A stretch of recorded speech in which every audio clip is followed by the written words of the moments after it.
ಬೆಳಗ್ಗಿನ ಮಂಜು ಹಾಸಿದ ಹಳ್ಳಿಯ ಮನೆ. ಮನೆ ಮುಂದಿನ ತುಳಸಿ ಕಟ್ಟೆ, ಹಿಂಭಾಗದಲ್ಲಿ ಹಣ್ಣುಗಳ ಮರಗಳು, ಎಕ್ಕರೆಗಟ್ಟಲೆ ತೋಟ. ಆ ಮನೆಗೆ ಒಂದು ವಿಶೇಷ ಗೌರವವಿತ್ತು. ಅದು ರಾಘವೇಂದ್ರರ ಮನೆ. ರಾಘವೇಂದ್ರ ಅವರಿಗೆ 2 ಮಕ್ಕಳು. ಹಿರಿಯವನು ಅರ್ಜುನ್, ಚಿಕ್ಕವನು ವಿಕ್ರಮ್. ಅದೇ ಊರಿನ ಮತ್ತೊಂದು ದೊಡ್ಡ ಮನೆ ಶಂಕರಯ್ಯರ ಮನೆ. ಅವರಿಗೆ 2 ಹೆಣ್ಣು ಮಕ್ಕಳು. ಹಿರಿಯವಳು ಅನನ್ಯ, ಚಿಕ್ಕವಳು ಕಾವ್ಯ. ನಗರದ ಕಾಲೇಜಿನಲ್ಲಿ ವಿಕ್ರಮ್ ಮತ್ತು ಕಾವ್ಯ ಮೊದಲ ಬಾರಿ ಭೇಟಿಯಾದಾಗ ಕಾವ್ಯ ಪುಸ್ತಕ ಹಿಡಿದು ಕಾಲೇಜ್ ಹತ್ತಿರ ಹೋಗುತ್ತಿದ್ದಾಗ ಒಬ್ಬ ಹುಡುಗ ಓಡಿ ಬಂದು ಅವಳಿಗೆ ತಾಗಿದ. ಹಠಾತ್ ಅವಳ ಪುಸ್ತಕಗಳು ಕೆಳಗೆ ಬಿದ್ದವು. ಓ ಸಾರಿ ಅಂತ ಹೇಳುತ್ತಾ ವಿಕ್ರಮ್ ಅವನ್ನು ಎತ್ತಿಕೊಟ್ಟ. ಕಾವ್ಯ ಅವನನ್ನು ನೋಡಿ ಸ್ಮೈಲ್ ಮಾಡಿದಳು. ಆ ನಗು ವಿಕ್ರಮ್ ಹೃದಯದಲ್ಲಿ ಒಂದು ತರಂಗವನ್ನು ಎಬ್ಬಿಸಿತ್ತು. ನಂತರ ಕಾವ್ಯಳಿಗೆ ವಿಕ್ರಮ್ ತನ್ನ ಸೀನಿಯರ್ ಎಂದು ತಿಳಿಯಿತು. ಅಂದಿನಿಂದ ಅವರಿಬ್ಬರ ನಡುವಿನ ಮಾತುಗಳು ಶುರುವಾಯಿತು. ಮೊದಲಿಗೆ ಸೀನಿಯರ್ ಜೂನಿಯರ್, ನಂತರ ಸ್ನೇಹ, ಕೊನೆಗೆ ಪ್ರೀತಿ. ಒಂದು ದಿನ ಕ್ಯಾಂಪಸ್ನ ಮರದ ನೆರಳಿನಲ್ಲಿ ವಿಕ್ರಮ್ ನಿಧಾನವಾಗಿ ಹೇಳಿದ, ಕಾವ್ಯ, ನೀನಿಲ್ಲದೆ ನನ್ನ ಜೀವನ ಖಾಲಿ ಅನ್ನಿಸ್ತಿದೆ.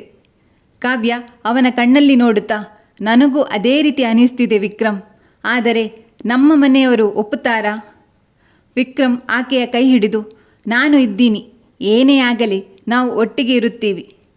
ಹೀಗೆ ಅವರು ಒಬ್ಬರನ್ನೊಬ್ಬರು ಪ್ರೀತಿಸುತ್ತಾ ಹೊರಗೆ ಸುತ್ತಾಡುತ್ತಾ ಕಾಲ ಕಳೆಯುತ್ತಿದ್ದರು. ಕೆಲವು ತಿಂಗಳ ನಂತರ ಇವರ ಪ್ರೀತಿ ಮನೆಯವರಿಗೆ ಗೊತ್ತಾಯಿತು. ಆದರೆ ರಾಘವೇಂದ್ರ ಮತ್ತು ಶಂಕರಯ್ಯ ಇಬ್ಬರು ಒಂದೇ ಮಾತು ಹೇಳಿದರು. ಮೊದಲು ದೊಡ್ಡವರು ಮದುವೆಯಾಗಬೇಕು, ಅದಾದ ಮೇಲೆ ಚಿಕ್ಕವರ ವಿಚಾರ. ಈ ಮಾತು ಕೇಳಿ ವಿಕ್ರಮ್ ಮತ್ತು ಕಾವ್ಯ ಶಾಕ್ ಆಯಿತು, ಜೊತೆಗೆ ಖುಷಿಯೂ ಆಯಿತು. ನಮ್ಮಿಬ್ಬರ ಮದುವೆಗೆ ಮನೆಯವರ ಒಪ್ಪಿಗೆ ಇದೆ ಎಂದು ತಿಳಿದು ತುಂಬ ಖುಷಿಪಟ್ಟರು. ಆದರೆ ಇಲ್ಲೊಂದು ಸಮಸ್ಯೆ. ವಿಕ್ರಮ್ನ ಅಣ್ಣ ಅರ್ಜುನ್ಗೆ ಮದುವೆಯ ಮನಸ್ಸಿರಲಿಲ್ಲ. ಆತ ಇಲ್ಲಿ ತನಕ ಎಷ್ಟೇ ಹುಡುಗಿಯರ ಫೋಟೋ ತೋರಿಸಿದರೂ ಮದುವೆಗೆ ಒಪ್ಪುತ್ತಿರಲಿಲ್ಲ. ಕಾವ್ಯಾಳ ಪರಿಸ್ಥಿತಿಯು ಹಾಗೇ ಇತ್ತು. ಕಾವ್ಯಾಳ ಅಕ್ಕ ಅನನ್ಯಾಗೆ ಮದುವೆಯ ಮೇಲೆ ಆಸಕ್ತಿ ಹೋಗಿತ್ತು. ಮನೆಗೆ ಬಂದ ಹುಡುಗರೆಲ್ಲ ಅನನ್ಯ ಒಪ್ಪಿಗೆ ಆದರೂ ಸಹ ಅನನ್ಯ ಯಾವಾಗ ಕೆಲಸ ಬಿಡುವುದಿಲ್ಲ ಅಂತ ಹೇಳುತ್ತಾಳೋ ಆಗ ಅವಳು ಬೇಡ ಎಂದು ಹೇಳಿ ಹೋಗುತ್ತಿದ್ದರು. ಈಗ ವಿಕ್ರಮ್ ಮತ್ತು ಕಾವ್ಯನಿಗೆ ಏನು ಮಾಡಬೇಕು ಎಂದೇ ತೋಚುತ್ತಿರಲಿಲ್ಲ. ತಾವು ಮದುವೆಯಾಗಬೇಕು, ಆದರೆ ಅದಕ್ಕಿಂತ ಮುಂಚೆ ನಮ್ಮ ಅಕ್ಕ ಅಣ್ಣನಿಗೆ ಮದುವೆಯಾಗಬೇಕು. ಸಾಕಷ್ಟು ಸಂಬಂಧಗಳು ಬಂದರು, ಆದರೆ ಯಾವುದೂ ಸಹ ಒಪ್ಪಿಗೆ ಆಗಲಿಲ್ಲ. ಕೊನೆಗೆ 2 ಕುಟುಂಬಗಳು ಒಟ್ಟಿಗೆ ಕೂತು ಮಾತನಾಡಿದವು. ಶಂಕರಯ್ಯ ಹೇಳಿದರು, ಹೊರಗೆ ಹುಡುಗ ಹುಡುಕಿ ಹುಡುಕುವುದು ಬೇಡ, ನಮ್ಮ ಮನೆಯಲ್ಲೇ ಮದುವೆ ಮಾಡೋಣ.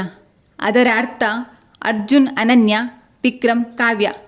ಈ ನಿರ್ಧಾರ ಕೇಳಿ ಎಲ್ಲರೂ ಸಂತೋಷಪಟ್ಟರು. ಆದರೆ ಅರ್ಜುನ್ ಮತ್ತು ಅನನ್ಯ ಮಾತ್ರ ಒಬ್ಬರನ್ನೊಬ್ಬರು ಸರಿಯಾಗಿ ಅರಿತವರೇ ಅಲ್ಲ. ಅರ್ಜುನ್ ಸ್ವಭಾವ ಸ್ವಲ್ಪ ಗಂಭೀರ, ಅನನ್ಯ ಮೌನ ಸ್ವಭಾವದವಳು. ಒಂದು ದಿನ ಮದುವೆಗೆ ಮುಂಚೆ ಅರ್ಜುನ್ ಅನನ್ಯಾಳ ಜೊತೆ ಮಾತನಾಡಲು ಬಂದ.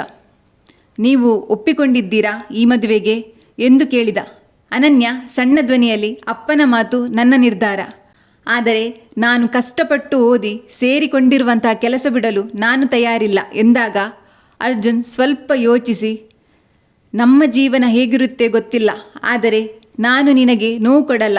ಮದುವೆಯಾದ ನಂತರ ನೀನು ನಿನ್ನ ಕೆಲಸ ಮಾಡು, ನನ್ನದು ಯಾವುದೇ ರೀತಿಯ ಅಭ್ಯಂತರವಿಲ್ಲ ಎಂದಾಗ ಅನನ್ಯ ಕಣ್ಣಲ್ಲಿ ಒಂದು ಶಾಂತಿ ಮೂಡಿತು. ತಂದೆ ನೋಡಿರುವ ಹುಡುಗ ಕೆಟ್ಟವನಲ್ಲ ಅಂತ ಭಾವನೆ ಮನಸ್ಸಿಗೆ ಬಂದಿತ್ತು. ಇತ್ತ ವಿಕ್ರಮ್ ಮತ್ತು ಕಾವ್ಯ ಮದುವೆ ಫಿಕ್ಸ್ ಆದರೂ ಒಬ್ಬರನ್ನೊಬ್ಬರು ಸತಾಯಿಸುತ್ತಾ ಜೊತೆಗೆ ತಿರುಗುತ್ತಾ ಕಾಲ ಕಳೆಯುತ್ತಿದ್ದರು. ಒಂದು ರಾತ್ರಿ ಕಾವ್ಯ ಫೋನಿನಲ್ಲಿ, ಯಜಮಾನ್ರೇ, ಇನ್ನು ಕೆಲವು ದಿನಗಳು ನಾವು ಅಫಿಷಿಯಲಿ ಹಸ್ಬೆಂಡ್ ಆ್ಯಂಡ್ ವೈಫ್ ಆಗ್ತೀವಿ. ವಿಕ್ರಮ್ ನಗುತ್ತಾ ಹೇಳಿದ, ಆ ದಿನಕ್ಕಾಗಿ ಕಾಯ್ತಾ ಇದ್ದೀನಿ ನನ್ನ ಯಜಮಾನ್ತಿ ಅಂದ. ಮದುವೆ ದಿನ ಮನೆ ತುಂಬ ಸಂಭ್ರಮದಿಂದ ತುಂಬಿತ್ತು. ಹೂವಿನ ಸುವಾಸನೆ, ನಾದಸ್ವರದ ಧ್ವನಿ, ಎಲ್ಲರ ಮುಖದಲ್ಲೂ ಸಂತೋಷ. 2 ಜೋಡಿಗಳು ಒಂದೇ ಮಂಟಪದಲ್ಲಿ ಕೂತಿದ್ದವು. ಅರ್ಜುನ್, ಅನನ್ಯ, ವಿಕ್ರಮ್, ಕಾವ್ಯ. ಪೂಜಾರಿ ಮಂತ್ರಗಳನ್ನು ಓದುತ್ತಿದ್ದರು. ಮಾಲೆ ಹಾಕುವುದು, ತಾಳಿ ಕಟ್ಟುವುದು. ಆ ಕ್ಷಣದಲ್ಲಿ ವಿಕ್ರಮ್ ಕಾವ್ಯಳ ಕಡೆ ನೋಡಿದ. ಅವಳ ಕಣ್ಣಲ್ಲಿ ಸಂತೋಷದ ಕಣ್ಣೀರು. ಇವತ್ತಿನಿಂದ ನೀನು ನನ್ನವನು ಎಂಬ ಭಾವನೆ. ಮದುವೆ ಯಶಸ್ವಿಯಾಗಿ ಮುಗಿಯಿತು. ಎಲ್ಲರೂ ಆಶೀರ್ವಾದ ನೀಡಿದರು. ಸಂಜೆ ಮನೆಯವರು ಎಲ್ಲರೂ ಸಡಗರದ ನಂತರ ವಿಶ್ರಾಂತಿ ತೆಗೆದುಕೊಂಡರು. ಹೂವಿನಿಂದ ಅಲಂಕರಿಸಿದ 2 ಕೊಠಡಿಗಳು. ಒಂದು ಕೊಠಡಿ ಅರ್ಜುನ್ ಮತ್ತು ಅನನ್ಯ, ಇನ್ನೊಂದು ವಿಕ್ರಮ್ ಮತ್ತು ಕಾವ್ಯ. ಆದರೆ ಇಲ್ಲಿ ಒಂದು ಸಣ್ಣ ತಪ್ಪು ನಡೆಯಿತು.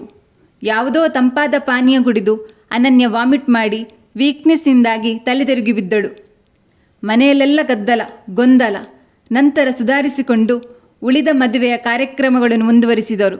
ಹಾಗಾಗಿ ತುಂಬ ಲೇಟ್ ಆಗಿತ್ತು. ನಂತರ ಒಬ್ಬ ಹಿರಿಯ ಮಹಿಳೆ ತಪ್ಪಾಗಿ ಕೊಠಡಿಗಳನ್ನು ಸೂಚಿಸಿದರು. ಕಾವ್ಯಳನ್ನು ತಪ್ಪಾಗಿ ಅರ್ಜುನ್ ಇರುವ ಕೊಠಡಿಗೆ ಕಳುಹಿಸಿದರು. ಅನನ್ಯಾಳನ್ನು ತಪ್ಪಾಗಿ ವಿಕ್ರಮ್ ಇರುವ ಕೊಠಡಿಗೆ ಕಳಿಸಿದರು. ಆ ಸಮಯದಲ್ಲಿ ಬೆಳಕು ಸ್ವಲ್ಪ ಮಂದ. ಮದುವೆಯ ಸಡಗರದಿಂದ ಎಲ್ಲರೂ ದಣಿದಿದ್ದರು. ಯಾರಿಗೂ ಸ್ಪಷ್ಟವಾಗಿ ಮುಖ ಕಾಣಲಿಲ್ಲ. ಕಾವ್ಯ ಒಳಗೆ ಬಂದು ಹೃದಯ ತಡಕಾಡುತ್ತಾ ಕೂತಿದ್ದಳು. ಯಜಮಾನ್ರೆ ಎಂದು ನಿಧಾನವಾಗಿ ಕರೆದಳು. ಅರ್ಜುನ್ ಆ ಧ್ವನಿ ಕೇಳಿ ಕ್ಷಣಕಾಲ ಗಾಬರಿಯಾದ. ಆದರೆ ಅವನಿಗೆ ಅನಿಸಿತು, ಇದು ನನ್ನ ಹೆಂಡತಿ ಅನನ್ಯ. ಅವನು ಹತ್ತಿರ ಬಂದು ಕುಳಿತ. ಆ ಕ್ಷಣದಲ್ಲಿ 2 ಜನರು ತಮ್ಮ ತಮ್ಮ ಮನಸ್ಸಿನಲ್ಲಿ ತಪ್ಪು ವ್ಯಕ್ತಿಯನ್ನೇ ಭಾವಿಸಿದ್ದರು. ಇತ್ತ ಅನನ್ಯ ಕೂಡ ವಿಕ್ರಮ್ ಇರುವ ಕೊಠಡಿಗೆ ಹೋಗಿದ್ದಳು. ವಿಕ್ರಮ್ ನಗುತ್ತಾ, ಯಾಕ್ರಿ ಯಜಮಾಂತಿ ಇಷ್ಟು ಸಮಯ ತೆಗೆದುಕೊಂಡ್ರಿ? ಎಷ್ಟು ಹೊತ್ತಿಂದ ಕಾಯ್ತಾ ಇದ್ದೆ, ಬಾ ಇಲ್ಲಿ ಅಂದ. ಅನನ್ಯ ಮಾತೇ ಬರಲಿಲ್ಲ.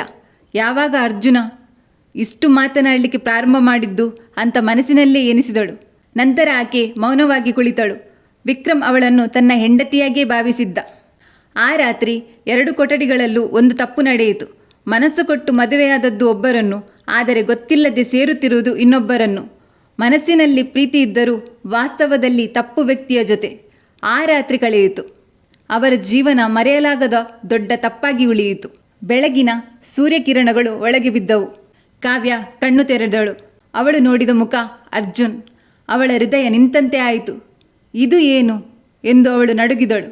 ಅರ್ಜುನ್ ಕೂಡ ಕಣ್ಣು ತೆರೆದು ನೋಡಿದ. ಅವನೂ ಶಾಕ್ ಆಗಿ ಎದ್ದು ನಿಂತ. ನೀನು ಕಾವ್ಯ? ಇತ್ತ ಇನ್ನೊಂದು ಕೊಠಡಿಯಲ್ಲಿ ವಿಕ್ರಮ್ ಎದ್ದು ನೋಡಿದಾಗ ಅನನ್ಯ ಅವನ ಪಕ್ಕದಲ್ಲಿ. ಇದು ಹೇಗೆ ಸಾಧ್ಯ? ಅವನಿಗೂ ಅರ್ಥವಾಗಲಿಲ್ಲ. ಅನನ್ಯ ಕಣ್ಣೀರಿನಿಂದ, ಇದು ದೊಡ್ಡ ತಪ್ಪಾಗಿದೆ, ನೀವು ಏನು ಮಾಡ್ತಿದ್ದೀರಾ ಇಲ್ಲಿ? ಅರ್ಜುನ್ ಎಲ್ಲಿ ಎಂದು ಜೋರಾಗಿ ಕಿರುಚಿದಳು. 4 ಜನ ತಮ್ಮ ರೂಮಿನಿಂದ ಹೊರಗೆ ಬಂದು 4 ಒಟ್ಟಿಗೆ ಕೂತರು. ಯಾರಿಗೂ ಮಾತು ಬರಲಿಲ್ಲ. ಕಾವ್ಯ ಅಳುತ್ತಾ ಹೇಳಿದಳು, ನಾವು ಏನು ಮಾಡಿದೆವು?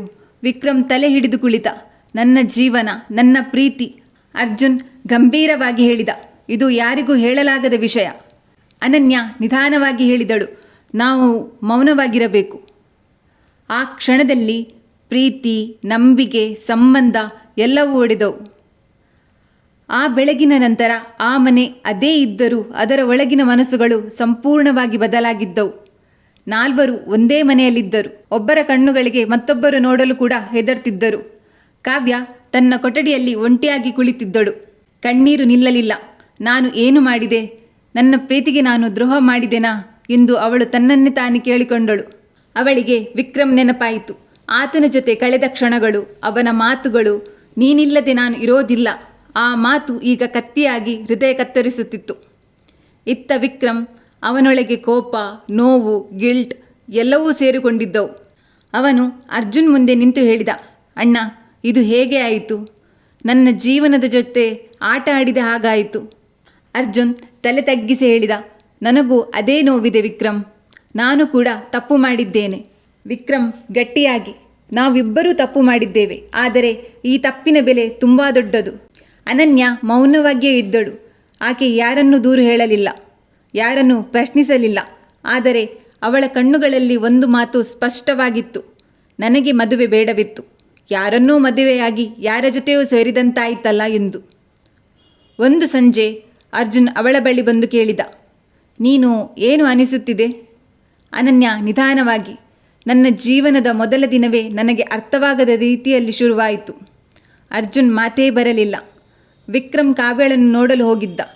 ಕಾವ್ಯ ಅವನನ್ನು ನೋಡುತ್ತಲೇ ಅಳಲು ಶುರು ಮಾಡಿದಳು. ವಿಕ್ರಮ್, ನಾನು ನಿನಗೆ ದ್ರೋಹ ಮಾಡಿದೆ. ವಿಕ್ರಮ್ ಕಣ್ಣೀರು ತಡೆದುಕೊಂಡು, ನೀನು ಅಲ್ಲ ಕಾವ್ಯ, ಪರಿಸ್ಥಿತಿ ನಮ್ಮನ್ನು ಹೀಗೆ ಮಾಡಿತು. ಕಾವ್ಯ ತಲೆಯಾಡಿಸಿ, ಆದರೆ ಸತ್ಯ ಬದಲಾಯಿಸಲಾರೆ. ನಾನು ಇನ್ನು ನಿನ್ನ ಮುಖ ನೋಡೋಕ್ಕೆ ಕೂಡ ಅರ್ಹಳಲ್ಲ. ವಿಕ್ರಮ್ ಗಂಭೀರವಾಗಿ ಹೇಳಿದ, ನೀನು ಇನ್ನೂ ನನ್ನ ಹೆಂಡತಿಯೇ.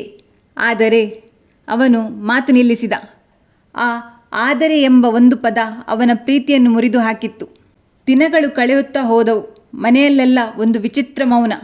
ಹಳೆಯ ನಗು, ಸಂಭ್ರಮ ಎಲ್ಲವೂ ಕಣ್ಮರೆಯಾಗಿತ್ತು.